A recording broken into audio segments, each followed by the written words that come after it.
welcome back to my channel. I hope you're all doing well out there. And today we're going to head off to Hong Kong for a super secret kumite. But before we head off and take that trip, do me a favor, like, comment, and subscribe. Join me here. I greatly would appreciate that. Also, as always, a shameless plug for my TeePublic store. I'll leave a link for that in the description box below. As you can tell behind me before we get into this, my backdrop is under construction. We finished the flooring. We finished the molding.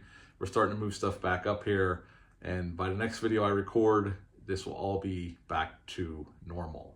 But today we are heading off to Hong Kong for that Bloodsport. Yes, Bloodsport came out April 29th of 1988. It's rated R. It's an hour and 32 minutes long.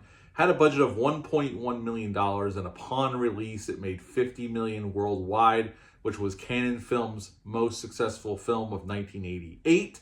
To direct this film, Newt Arnold directed this film, and who wrote the script for this film is somebody. And if you're familiar with this film, you know Van Damme starred in this film. We'll get into the cast list in a second. But Sheldon Littich wrote the script for this.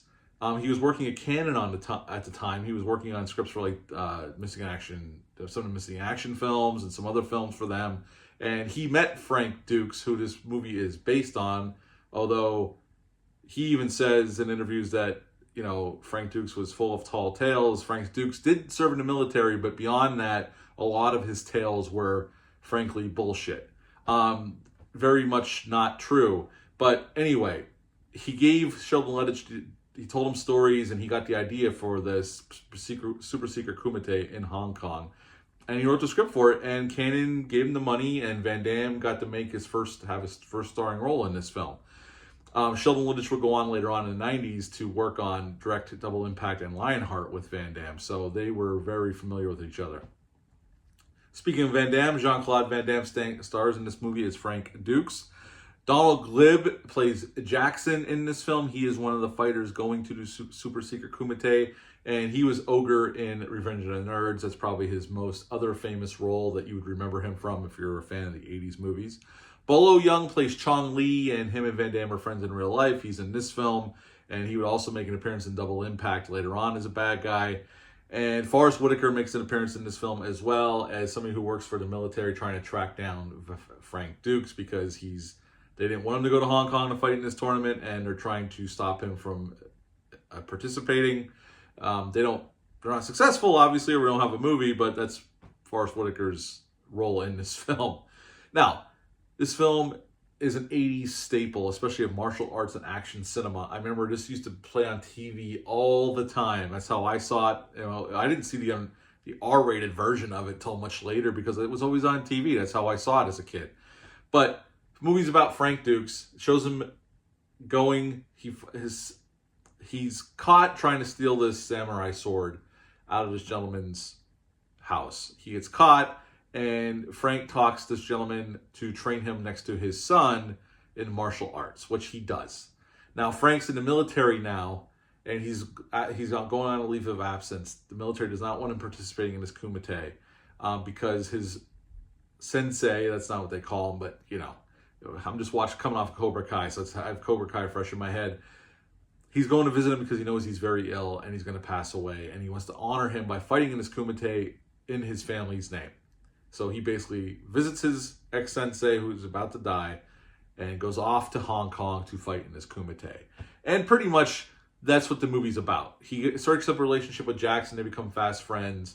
And it's about the kumite. And pretty much Chong Li is the big bad in this film. He is the big bad that everybody has to beat. And it comes down to Chong Li and Frank Dukes. And Van Damme's character wins. And that's pretty much Bloodsport. So what to like about this film?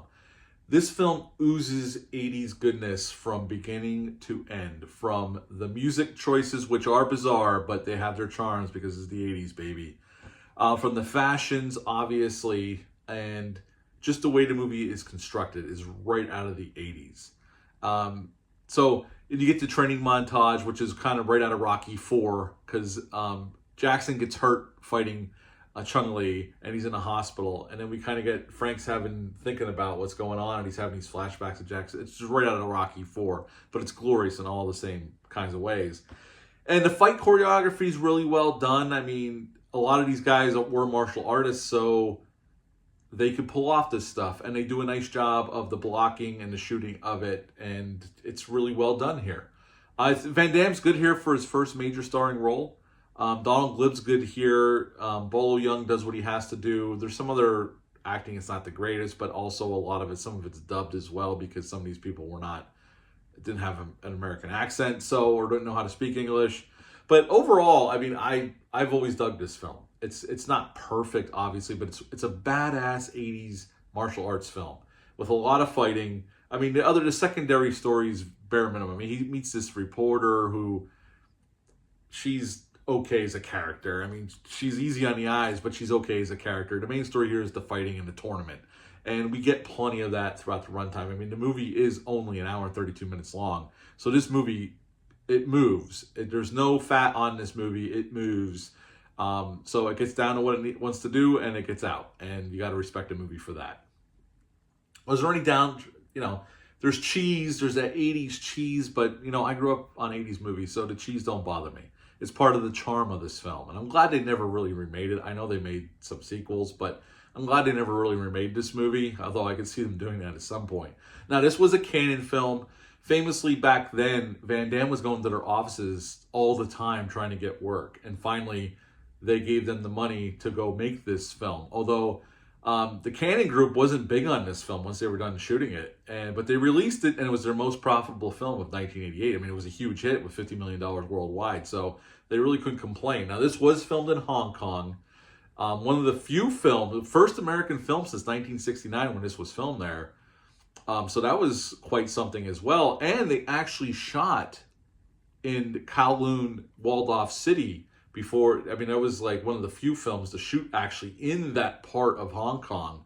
And that Kowloon was destroyed in 1993. But yeah, they actually did film in there. Other than that, like I said, Frank Dukes had a lot of stories that turned out to be BS later on.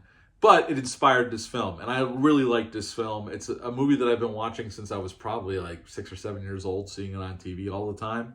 And it's a movie I have great nostalgia for, but I also think it's badass in its own way. So at the end of the day, I would give Bloodsport a 9 out of 10. 9 out of 10 for Bloodsport. Have you ever seen this film? What are your thoughts on it? Leave a comment down below. Let me know. Also, let me know down below what are some of your favorite Van Damme movies. Give me your top 3 Van Damme movies, too. I'd be happy to hear it.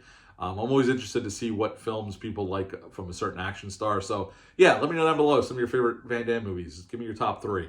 I greatly appreciate that. That's it for this review. I'll be back with some more pretty soon. But until next time, bye.